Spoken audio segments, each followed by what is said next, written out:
Hi there. So today I want to share a few mistakes that I see with resumes in terms of just the formatting today.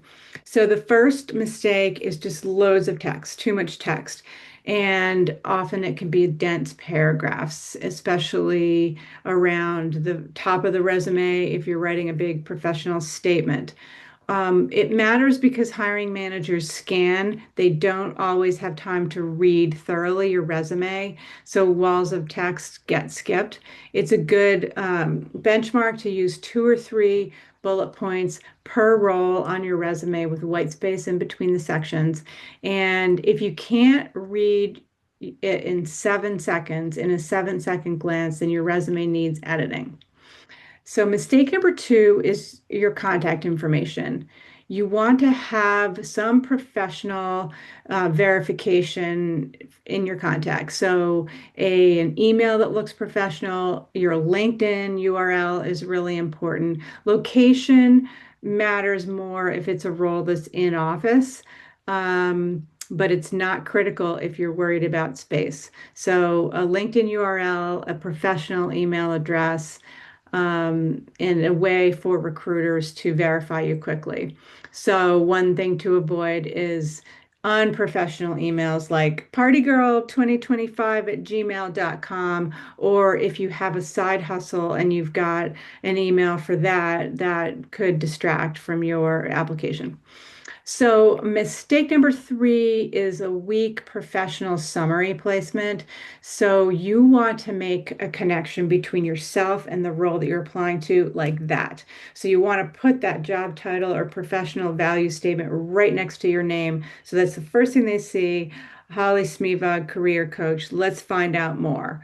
John Doe, marketing manager. Let's find out more. But if they're not making that connection, if you're making them dig, then your resume might get skipped. I'd say no longer than a 3-line summary if you're going to include something like that. Um, Mistake number four is inconsistent formatting. So make sure you're using the same font. The spacing is the same between each role or each section. Make sure the bullets are consistent. Just go through your resume with a fine-tooth comb right before you send it to make sure it all looks good, that the font sizes aren't slightly different, or there's things bolded in one place that aren't bolded in another, that the dates line up, etc. And the final one, and this is the biggie, or a biggie, is that your resume is ATS friendly. So unfriendly design elements will get you booted out of the application process right away. And some of the elements that are problematic are graphics like tables, columns, headers and footers, and unusual fonts.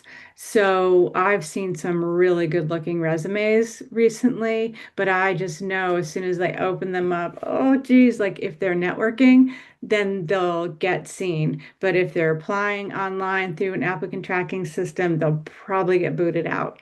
So it's better to have a single column layout with standard section headers in terms of the titles that you're using for each section, professional experience, education, and so on. And that's it for today. Hope that was helpful. If you have any questions, let me know. We're running a resume review freebie right now, so email me if you're looking for that kind of service. And I hope you have a great weekend.